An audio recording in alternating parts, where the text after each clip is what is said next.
GNM, ANM અને BSc nursing વચ્ચે શું તફાવત છે? ધોરણ 12 પછી નર્સિંગ ક્ષેત્રમાં કેરિયર બનાવવું હોય તો આ જાણવું જરૂરી છે. તો મિત્રો ચાલો સમજીએ. તો સૌપ્રથમ વાત કરું એએનએમ એટલે કે ઓક્ઝિલરી નર્સ મિડવાઇફ. એએનએમ એ 2 વર્ષનો ડિપ્લોમા કોર્સ છે જેમાં ધોરણ 12 કોઈ પણ પ્રવાહ સાથે પાસ કર્યું હોય તો પણ મિત્રો એડમિશન મળી શકે છે.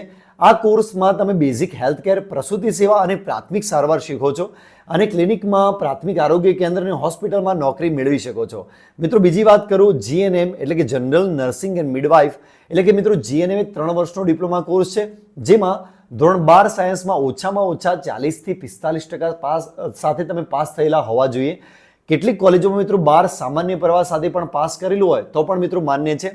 આમાં તમને OPD, operation theatre, emergency care જેવી સખત તાલીમ આપવામાં આવે છે અને આ કોર્સ પછી મિત્રો તમે રજિસ્ટર્ડ નર્સ બનીને સરકારી કે ખાનગી હોસ્પિટલમાં સારી નોકરી મેળવી શકો છો.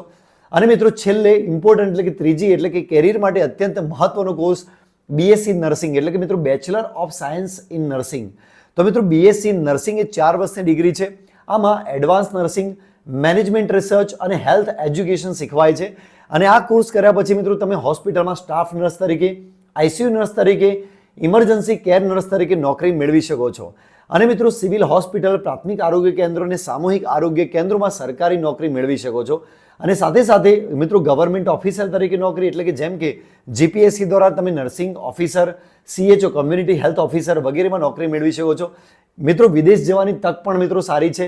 આ ડિગ્રી સાથે તમારું કેરિયર તમે વધુ મજબૂત બનાવી શકો છો અને મિત્રો તમારા કેરિયરના ઘણા બધા દ્વાર પણ વિસ્તરેલા રહે છે.